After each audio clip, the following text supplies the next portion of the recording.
Hello, আসসালামু আলাইকুম। আমার প্রাণপ্রিয় কলেজের ভাই বোনেরা কেমন আছেন? আশা করি ভালো আছেন। মাঝে মাঝে এরকম আনন্দ ফুর্তি একটু একটু করলে কেমন লাগে আপনাদের কাছে অবশ্যই জানাবেন কমেন্ট বক্সে। আমার কাছে মাঝে মাঝে এরকম একটু আনন্দ ফুর্তি করলে অতিরিক্ত ভালো লাগে, অনেক ভালো লাগে। যদি কখনো মন খারাপ হয় এরকম একটু আনন্দ ফুর্তি করার চেষ্টা করবেন, আশা করি মন ভালো হয়ে যাবে, ফ্রেশ হয়ে যাবে। আপনার যে কারণে মন খারাপ হোক না কেন, চলে আসবেন আমাদের এই অনুষ্ঠানে, আমাদের সাথে যোগাযোগ করে অবশ্যই মন ভালো হয়ে যাবে আশা করি ইনশাআল্লাহ। আমাদের অনুষ্ঠানে বিভিন্ন জায়গা থেকে বড় বড় সেলিব্রিটিরা আসেন, আপনারাও আসবেন, সেলিব্রিটিরা অনুষ্ঠান দেখবেন, নৃত্য দেখবেন, গান দেখবেন। অবশ্যই মন দিল প্রাণ সব ভালো হয়ে যাবে।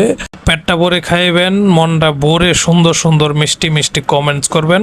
আর কমেন্ট বক্সে অবশ্যই জানাবেন আপনাদের কাছে এই ভিডিওটা কেমন লেগেছিল। যদি ভালো লেগে থাকে তাহলে পরবর্তী সময়ে আরও এর থেকে ভালো ভালো ভিডিও দেওয়ার চেষ্টা করব। আপনারা আমার জন্য দোয়া করবেন, আমিও আপনাদের জন্য দোয়া করব। কথায় আছে না, পাশে থাকলে পাশে পাওয়া যায়, ভালোবাসা দিলে ভালোবাসা মিলে, এটা তো সবারই জানা। তো আপনারাও একটু একটু করে ভালোবাসা দিয়ে যাবেন, আমিও চেষ্টা করব মনটা ভরে প্রাণটা ভরে, ঠিক আছে, আপনাদেরকে একটু একটু একটু করে বেশি বেশি ভালোবাসা দেওয়ার জন্য।